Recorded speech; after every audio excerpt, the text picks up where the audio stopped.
Salut, salut! Est-ce que tu fais l'exercice de la table et tu ne sens aucun effort en le faisant?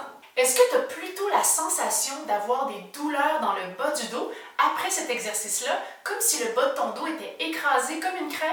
Voici 10 erreurs à ne plus faire absolument avec cet exercice-là et la bonne façon de l'exécuter pour renforcer tes abdominaux, pour stabiliser ton bassin et protéger le bas de ton dos pour ne plus avoir mal dans les vertèbres lombaires.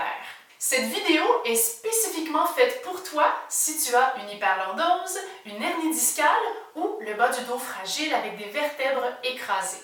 Abonne-toi à ma chaîne, clique sur j'aime et partage cette vidéo à toutes les femmes qui ont des hyperlordoses, des hernies discales ou le bas du dos fragile parce que c'est exactement ça ma spécialité et j'aimerais aider le plus de femmes possible à enrayer leurs douleurs chroniques avec la puissance du mouvement. J'ai moi-même une hyperlordose que j'ai réussi à corriger avec le temps, avec le travail et avec les bons exercices, mais surtout fait de la bonne façon. Combien de fois j'ai vu des femmes exécuter l'exercice de la table, mais tellement mal fait, et c'est normal parce que c'est un exercice qui est très difficile à bien faire. La raison pour laquelle c'est difficile de bien le faire, c'est parce qu'on ne se voit pas. On est à quatre pattes et on ne voit pas notre colonne, et on compense de mille et une façons différentes. Et là, le commentaire qui revient le plus souvent avec les femmes qui font la table, c'est « Mais Hinda, moi je sens rien, ça ne travaille pas cet exercice-là, il est trop facile pour moi. » La vérité, c'est que l'exercice n'est pas trop facile pour toi, c'est que tu le fais mal. Et c'est normal, il n'y a personne qui a pu bien te corriger par le passé avec cet exercice-là, et c'est ça qu'on va faire aujourd'hui. Es-tu prête?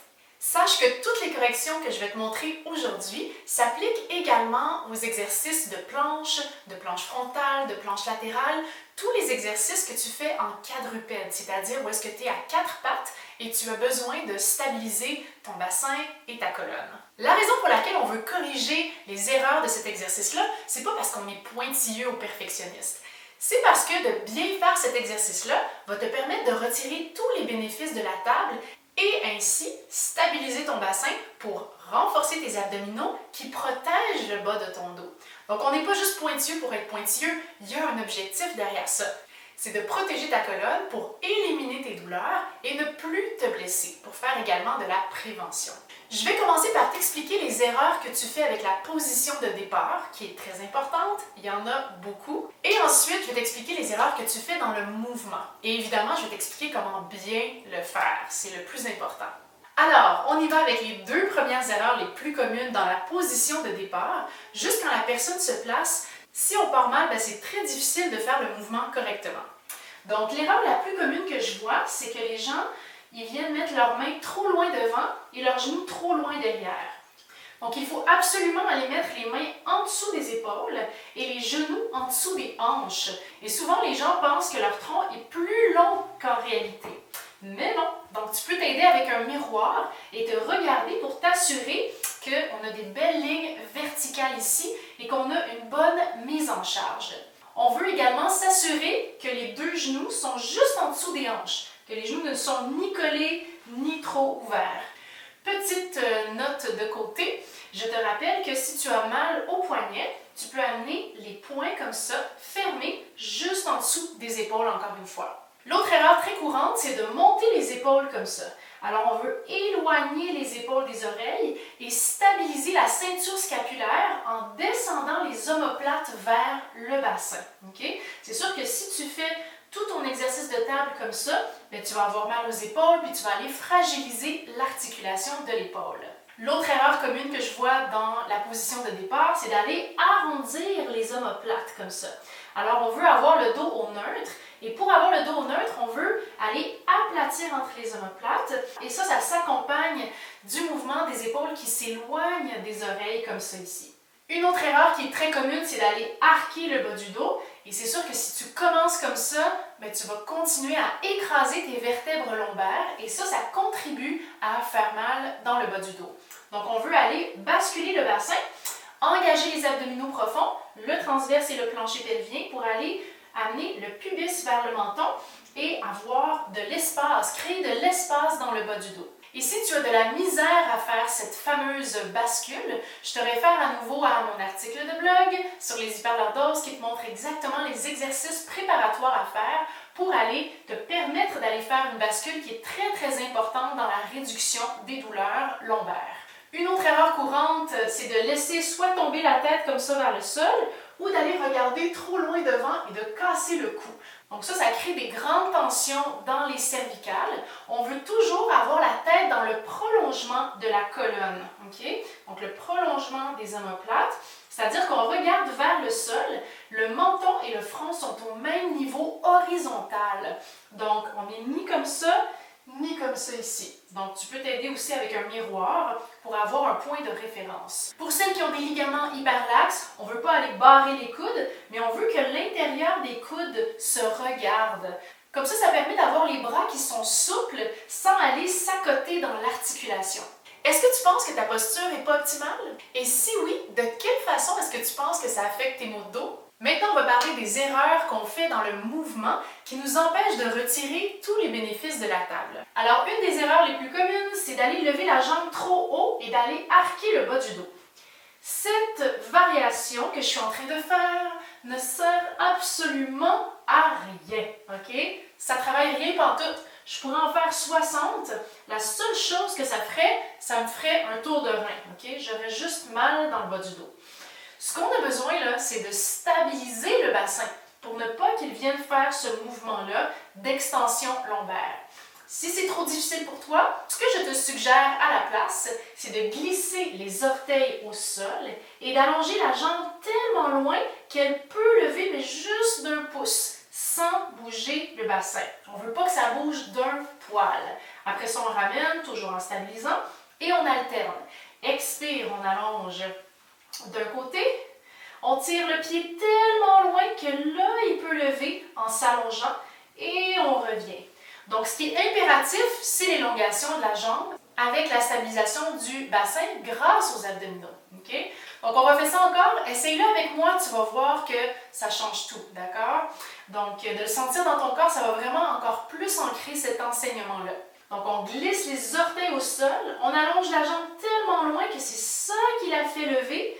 On tire en continuant d'allonger et on revient.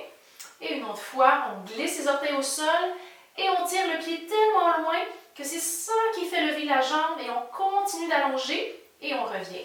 Et cette façon-là de faire vient également contracter le fessier qui contribue également à la stabilisation du bassin et à protéger le bas du dos. Autre erreur très courante, c'est d'aller tasser le bassin de droite à gauche. Et les femmes ne s'en rendent pas compte, mais encore une fois, ça ne travaille absolument rien de faire ça. Donc, je vous fais une petite démonstration. On vient tasser le bassin comme ça avant de lever la jambe et tasser le bassin comme ça avant de lever l'autre jambe. Donc ça, je vois ça très très souvent. Et là, les femmes sont comme « Super, je suis prête à passer au niveau suivant! » Mais non! Alors, ce qu'on veut faire, c'est aller pousser dans la main opposée qui reste au sol et ne pas laisser les fesses ballotter de droite à gauche. On veut garder le nombril entre les deux genoux, d'accord?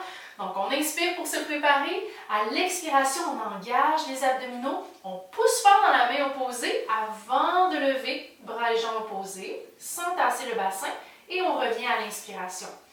Expire, réengage tes abdos sans tasser les fesses. Allonge, allonge, allonge. Et on revient. On va le faire encore 2 autres fois. Expire. Inspire, reviens.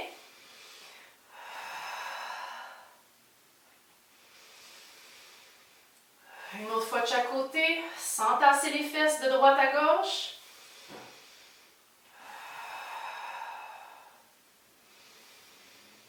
Au niveau des épaules, ce que je vois également, c'est que l'épaule monte vers l'oreille et qu'on laisse tomber l'omoplate vers le sol. Donc, on veut également stabiliser au niveau de la ceinture scapulaire. Donc, lorsqu'on allonge le bras, on veut garder l'épaule en place et ne pas laisser les épaules faire une rotation vers le sol. Donc, je vous le montre de l'autre côté. On ne veut pas faire ça ni ça. Donc, on veut aller simplement allonger le bras sans que l'articulation vienne lever vers l'oreille. Donc, encore une fois, on veut aller travailler nos stabilisateurs de l'épaule et glisser l'omoplate vers le bas pour ne pas aller faire ça comme ça, qui pourrait être dommageable pour les épaules. Dernière erreur, c'est d'aller lever la hanche en torsion. Encore une fois, ça ne contribue pas à la stabilisation du bassin, ça ne fait pas engager les abdominaux de la bonne façon et ça ne protège pas la colonne. Donc, l'erreur que je vois, c'est celle-ci, d'aller lever une hanche comme ça. Et encore une fois, ça fait absolument rien. Donc, ce qu'on veut, c'est stabiliser de la même façon que je vous l'ai montré auparavant. On peut regarder, on peut baisser la tête juste pour aller s'assurer que les deux hanches sont au même niveau horizontal, qu'il n'y a pas de torsion du bassin comme ça. Okay? Et la totale, c'est quand quelqu'un se place mal et fait toutes les erreurs de mouvement. Donc, non seulement la personne lève la jambe trop haute, donc ça écrase ses lombaires, elle tasse son bassin à gauche ou à droite, puis elle lève une hanche plus haute que l'autre. Donc là, c'est sûr que non seulement elle ne retire pas les bénéfices, mais elle risque de se blesser. Et ça, on ne veut pas ça. Donc, si jamais je peux éviter à une personne de se blesser avec cette vidéo-ci, mon travail va être fait. Et l'idée, c'est pas de tout corriger d'un coup, mais d'y aller un élément à la fois. D'accord? Donc, à chaque fois que tu fais la table, par exemple, pose-toi la question: est-ce que mon bassin est stable? Est-ce qu'il se tasse de côté? Est-ce que j'arque le bas du dos? Donc, d'y aller un élément à la fois, c'est beaucoup plus facile à intégrer que d'essayer de tout faire parfait d'un coup, ce qui est impossible. Évidemment, la table n'est pas le seul exercice que tu as besoin de faire quand tu as une hyperlordose. J'ai fait 2-3 autres vidéos là-dessus sur YouTube, je te les mets en lien. Et je te mets également en lien dans la description un article de blog que j'ai écrit à ce sujet-là qui t'explique la façon exacte de corriger ton hyperlordose pour rééquilibrer ta posture et éliminer tes maux de dos. Et si tu veux prendre une autre étape encore plus concrète pour éliminer tes maux de dos, réduire ton hyperlordose et corriger ta posture, télécharge ma routine gratuite que j'ai aussi mis dans le lien de la description avec 12 exercices incontournables et tu peux voir toutes mes autres vidéos ici. Bye bye!